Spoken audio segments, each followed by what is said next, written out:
उपनिषदों में कहा गया है, तत्वमसि, तू वही है, मतलब जो परम सत्य है, जो सृष्टि के मूल में है, वही चेतना तुम्हारे भीतर भी है।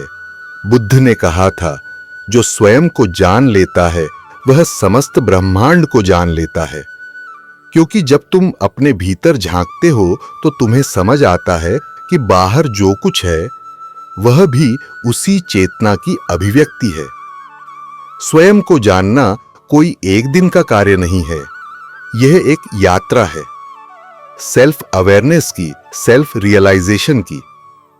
इसे पाने के लिए जरूरी है कि हम अपने विचारों, भावनाओं और कर्मों को देखने लगें, बिना जज किए बस देखने लगें। जब आप क्रोधित होते हैं तो एक पल रुककर खुद से पूछिए, मैं कौन हूं जो क्रोधित हो रहा है?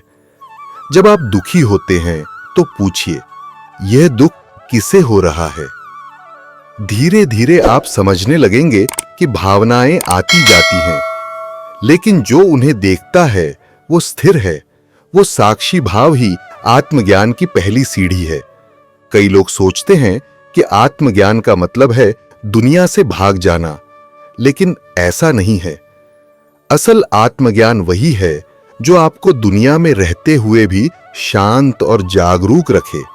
जब आप खुद को जान लेते हैं तो दूसरों को समझना आसान हो जाता है, क्योंकि आप जानते हैं हर व्यक्ति अपने स्तर की चेतना पर कार्य कर रहा है। आप कम प्रतिक्रिया देने लगते हैं, ज्यादा सुनने लगते हैं, आपका मन स्थिर होने लगता है। आप समझते हैं कि सफलता केवल बाहरी चीज नहीं है, यह भीतर की शांति है।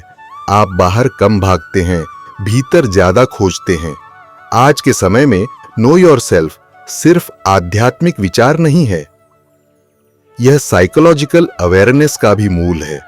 जब आप खुद को जानते हैं तो आपकी क्लैरिटी बढ़ती है।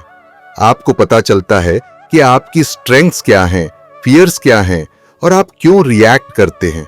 सेल्फ अवेयरनेस से डिसीजन मेकिंग बेहतर होती है, रिलेशनशिप्स गहराते हैं और जीवन में संतुलन आता है। एक प्रसिद्ध कोट है, the greatest discovery in life is self discovery. क्योंकि अगर आप खुद को नहीं जानते तो आप हर चीज को गलत दृष्टि से देखेंगे। आप दुनिया को उसी लेंस से देखेंगे जो आपने बिना समझे पहन लिया है।